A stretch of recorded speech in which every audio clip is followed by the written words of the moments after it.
After Game 3 of the NBA Finals, Luka's facing a lot of backlash from the media. It started with Brian Windhorst after the game when he went in on Luka Doncic. Windy basically said that Luka's costing his team the series by his lack of defense and his complaining with the refs. His defensive performance is unacceptable. He is a hole on the court. The Celtics are attacking him. They are ahead in this series because they have attacked him defensively. And you've got a situation here where Luka is complaining about the officiating. They have begged him. They have talked with him. They have pleaded with him. He is costing his team because of how he treats the officials. Windy's rant after the game went viral on the internet. Many men wish death upon me. Blood in my dog and I can't see.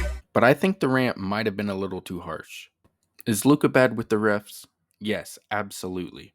It's like the little boy who cried wolf situation. If you complain about every foul, you're not going to get any of them. And this is something that Luka's dealt with his whole career and needed to work on. So him complaining is a fair criticism. And yes, Luka's defense has been abysmal. The lack of effort just cannot happen, especially in the NBA Finals. But it does make me wonder if his injuries are worse than he's letting on. Or it's maybe just the shape he's in. Luka is expected to do basically everything on offense, and sometimes it feels like he's out there 1 versus 5. And LeBron's the only person that I can remember that can give that much on offense and defense, and Luka is not even close to being the shape that LeBron is in. But to say Luka cost the Mavs Game 3 is absolutely insanity. Even with Luka's horrible defense in Game 3, when he was on the court, the Mavs were +9.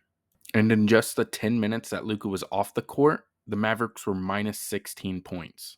The fact that I'm seeing some people say you literally can't win a title with Luka is absolutely crazy. The short list in front of him is Jokic and maybe Giannis. A quick side note here, if you told Jason Kidd that the Celtics would only score 106, 105, and 107 in the first 3 games, he'd be feeling pretty good. You gotta give the Celtics credit. They're winning mostly off of defense. They have held the Mavericks under 100 points the first 3 games of the series.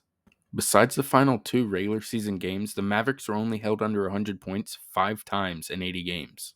But in this NBA Finals, the Celtics have held the Mavericks under 100 points for 3 straight games. Up until this point, Luka has never had a span of 3 games in his entire career where his team and he played did not score over 100. This just goes to show how dominant this Celtics team really is. I'm not going to read through all these accomplishments, but take a look. An NBA record 10 30-point wins, another NBA record 17 25-point wins, and I think it's crazy they clinched a playoff spot 17 days before any other team did. Yes, Luka has things to work on, but saying he's costing his team the series is crazy. He's the only reason they're there.